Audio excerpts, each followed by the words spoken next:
Jadi para caleg itu diporotin juga kan sama rakyat.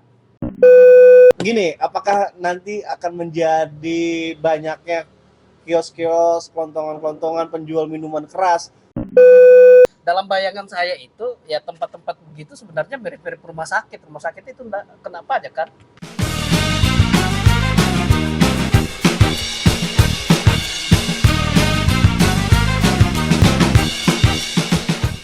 Rafaters, pemerintah melalui undang-undangnya yang diketuk oleh Dewan sudah mengesahkan tentang kenaikan pajak hiburan. Kisarannya dari 40 sampai 70%. Yang terkena itu pertama adalah karaoke, terus mandi uap atau spa, kemudian klub dan sebagainya. Hafal bener. Bukan hafal, karena saya sempat ngikutin aja perkembangannya. Nah, yang sekarang aja dengan pajak di bawah 40% taruhlah misalnya, itu sudah banyak yang sepi juga. Ya taruhlah tempat karaoke juga banyak yang sepi dan sebagainya. Nah, sekarang dengan naik 40% sampai 70%, apakah itu membuat rame? Tentu tidak. Nah, sebenarnya apa sih yang menjadi penyebabnya? Tahu nggak, Bapak Tur? Sebelum ke sana ya. Jadi gini yang harus dipahami dulu. Eh, pajak hiburan sendiri itu sejatinya merupakan pajak daerah nih, Bro, bukan pajak pusat. Meski demikian, payung hukum mengenai pajak daerah dikeluarkan oleh pemerintah pusat. Dengan kata lain, meski pemungut pajak adalah pemerintah daerah, namun untuk penetapan tarif pajaknya tetap mengacu pada undang-undang yang dibuat pemerintah pusat dan DPR RI. Nah, jadi pemerintah daerah kan diberikan kekuasaan nih menetapkan tarif mengacu pada batas minimal dan maksimal. Itu sebabnya besaran pajak hiburan di masing-masing daerah kerap berbeda-beda. Makanya kenapa ada 40 sampai 70%. Mungkin melihat dari kondisi masyarakatnya. Nah, jadi pajak hiburan itu dapat meliputi semua jenis pertunjukan, tontonan, permainan, atau keramaian dalam bentuk apapun dan dapat dikenakan pungutan pajak. Jadi bukan hanya karaoke atau pub, pasti fokusnya ke sana mulu kebanyakan. Memang di sisi lain, misalkan nonton ada konser gitu kan, konsernya harga 100.000, pajaknya adalah 70.000, berarti tiketnya ya sekitar 170.000. Nah, cuman memang uniknya nih gini, yang rame mempertentangkan pajak hiburan itu para pemilik karaoke, para pemilik pub, para pemilik tempat dugem atau dunia hiburan-hiburan malam. Padahal di pajak hiburan itu banyak tuh ininya, apa namanya tuh, Turunannya. turunannya gitu kan. Jadi yang pertama nih ya, yang pertama itu adalah satu, pajak hiburan. Itu adalah tontonan film atau bentuk tontonan audiovisual lainnya, misalkan nonton di bioskop. Bisa saja nanti dari 50.000 biasanya nonton tiket menjadi ya 90.000 kalau nonton film itu. Terus kemudian pagelaran kesenian, musik, tari, terus kemudian kontes kecantikan, kontes binaraga, pameran, terus kemudian ada pertunjukan sirkus, akrobat, itu kena pajaknya sampai 40 sampai 50%. Pacuan kuda, terus kemudian permainan ketangkasan, terus olahraga, permainan dengan menggunakan tempat ruang dan sebagainya, dan yang mungkin juga tidak kedengaran suaranya justru malah kayak rekreasi wahana air. Itu Kalau bisa berenang makin, ya. malah makin tinggi. Jadi sekarang itu biaya healing itu bisa sangat luar biasa mahalnya. Jadi nggak boleh jalan-jalan kita nih. Boleh, yang penting banyak duit. Siapa yang melarang jalan-jalan? Oh, jadi ini efek dari Undang-Undang Cipta Kerja juga kali ya? Ya benar. Itu efek dari Undang-Undang Cipta Kerja Undang-Undang nomor 1 tahun 2022 yang sempat didemo, ditentang. Nah, ini rasanya baru sekarang gitu. Bahwa akhirnya nanti ke rekreasi, nonton mahal, makan mahal, pokoknya semua healing pasti mahal deh. Mahal. Iya. Makanya rakyat pun akhirnya berpikir gitu kan. Sekarang itu mampang-mumpung lah udah. Jadi para caleg itu diporotin juga kan sama rakyat. Mereka udah dibayar pajaknya mahal kan, gitu kan. Jadi ngambil duit dari caleg, ngambil duit capres buat liburan gitu. Kan balik lagi juga ke negara katanya kan. Hanya lintasan sudah bingung gitu. Ini efek cuman kalau gue lihat juga ini memang mau tidak mau, suka tidak suka akan dilakukan dan harus dilakukan, terutama bagi daerah-daerah yang sangat minim sumber daya alam. Contoh, Dia membutuhkan pajak hiburan yang contoh Jakarta berarti ya. Jakarta nggak punya gunung, punya laut lah ya, Ancol. Terus kemudian apalagi Bogor, Kota Bogor. Oh, Kota Bogor kalau Kabupaten Bogornya punya sumber daya alam. Terus Kota Bekasi, Rata-rata perkotaan. ya rata-rata kota-kota itu kan sumber daya alamnya minim. ya. Dia mau tidak mau harus mengeruk pendapatan sekreatif mungkin. Nah, bukan sekreatif mungkin ya. Dia Sekejam mungkin ke rakyatnya. dia mengandalkan jasa kalau perkotaan. Termasuk yang hiburan itu kan jasa sebenarnya.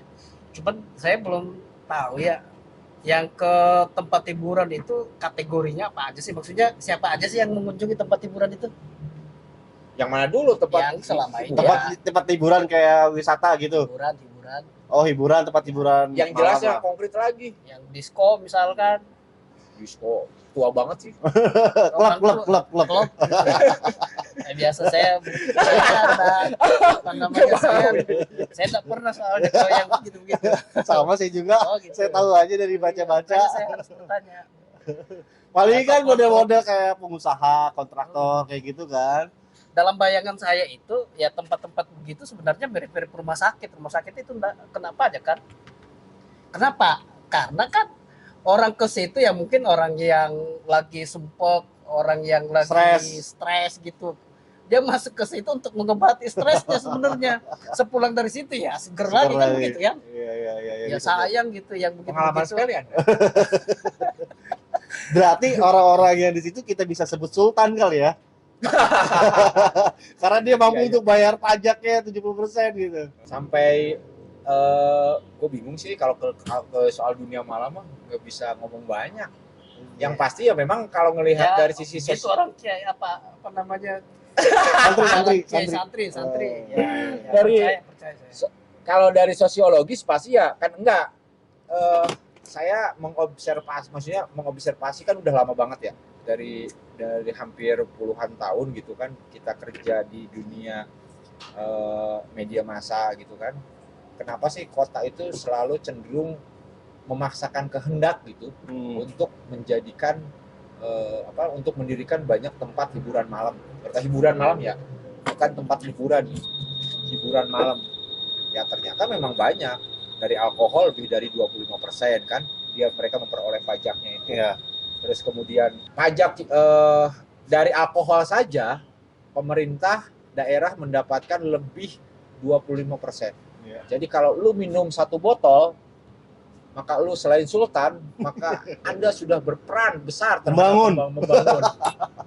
Nah, cuma gini, apakah nanti akan menjadi banyaknya kios-kios, kelontongan-kelontongan penjual minuman keras ketika dia menjual di karaoke lebih mahal, mendingan banyak menjual di pinggir jalan dan sebagainya. Kalau secara jangka panjang bisa terjadi jika sebuah kota atau daerah itu sudah kehabisan lahan. Misalkan lahannya itu sudah habis jadi perumahan, sudah habis jadi apartemen, jadi mall gitu kan. Terus kemudian, ayo Kak Dewe ngopi. Udah nggak apa-apa, suruh masuk aja. Ngopi dulu. Nah ini kayak apa nih, minuman keras mungkin. Terus itu kayak punya gua deh. Oh, saya satu lagi. Yang lagi berarti. Iya. Dia ngasih sih. Kita ngopi perkuat opini. Mantap. Misalkan Kota Bogor, pajak tertingginya dari BPHTB, jual beli lahan kan. Terus kemudian apa lagi? PBB, Pajak bumi bangunan. terus kuliner, restoran ya. restoran kan, pendapatan terbesarnya. Terus baru pajak hiburan. Nah, jika BPHTB habis, lahan Kota Bogor habis, sudah bingung dong pemerintah mau narik dari mana lagi. Betul. Sementara yang kedua adalah PBB. Kedua PBB. Sumber PAD terbanyak. Resiko mau nggak, berani nggak menaikkan PAD dari PBB yang sebesar-besarnya. Tugas berat itu. PBB murah saja nggak mau pada bayar kan? Ya. Nah mungkin itu salah satu jalan pintasnya adalah menaikkan tempat-tempat wisata tempat-tempat hiburan itu, jalan pintasnya Iya, buat pemerintah yang sudah kehabisan ide mau ngapain lagi gitu untuk mendapatkan pendapatan. akan ada persoalan lagi. Cuma gue nggak paham nih kalau masuk ke sininya nih. Akan ada persoalan lagi. Udah ada belum perda hiburannya? Di daerah itu kan harus diperkuat dengan perda hiburan. Kalau untuk mengutip itu juga, apa dasar hukumnya? Karena di beberapa daerah itu kayak Kabupaten Bekasi, dia tidak memiliki perda pariwisata hiburan atau apa gitu kan, ya yang tumbuh subur ya akhirnya yang ilegal itu. Ilegalnya banyak, pemasukan kagak ada, akhirnya duit ya menguap begitu saja. Karena memang ada banyak pertentangan juga kan. Iya. Terus kemudian tantangan lainnya harus mampu berkomunikasi dengan para tokoh alim ulama yang selalu pasti akan mendapatkan pertentangan luar biasa ketika Iya. ada kios miras berdiri gitu, atau apalagi tempat hiburan malam. Regulasi pasti ada.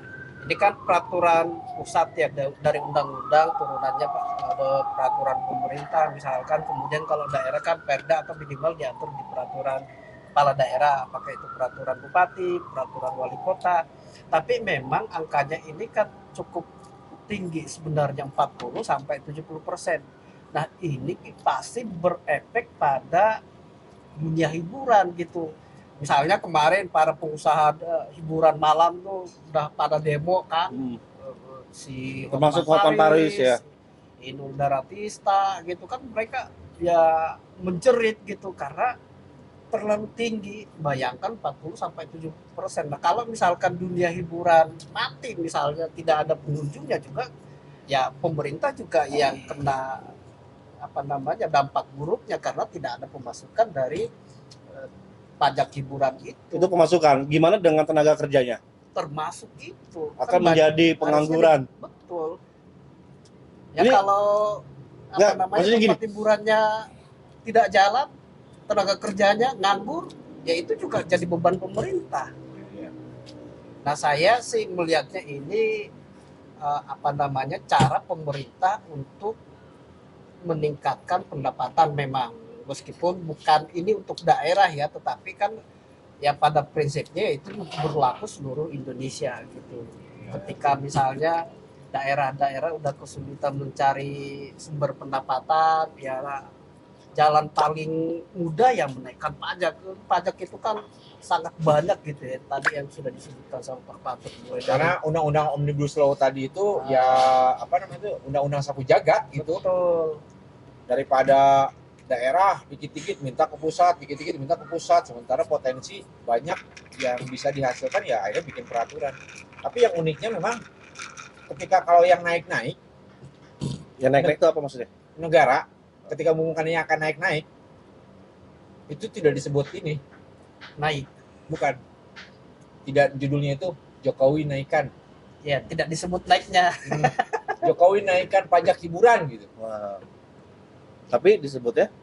Jadi yang muncul adalah Menteri Keuangan naikkan pajak hiburan. Ya. Itu. Yang diserang bukannya Yang paling halus ya penyesuaian gitu kan, penyesuaian BBM misalkan, mungkin ini penyesuaian pajak. Padahal itu naik, apa susahnya sih sebut naik, karena memang naik. Padahal itu dinaikkan sama Jokowi, apa susahnya juga, kenapa bukan Betul. Jokowi gitu. Ya itulah hebatnya Jokowi, supaya mata masyarakat tidak tertuju pada Jokowi. Ya kalau yang negatif-negatif ya mata masyarakat itu tertuju ke pembantu-pembantunya Jokowi, tapi kalau yang bagus-bagus semuanya tertuju ke Jokowi. Hebat Jokowi, kita dapat BLT, kita dapat makan gratis. Tapi yang menyusahkan rakyat ya bukan Jokowi ya. Jokowi. Tidak disadarin kalau saat ini pun sembako sudah sangat tinggi kan, Ya, lebih mahal ya. lebih mahal gitu kan, dan oke semuanya happy saja gitu. Kayak seolah-olah negara itu tidak ada gitu. Terbuai dengan BLT, terbuai dengan makan siang. Terbangunnya Makan gratis. persepsi ya, Iya. karena ngebangun persepsi yang dilahirkan dengan tuntun positif gitu dari yang lain. Kasihan itu ya buzzer ya yang sudah menzolimi masyarakat. Iya. Ya udah, kita lanjut perbanyak kopi aja biar memperkuat opini Dari berbagai sudut pandang kita semua.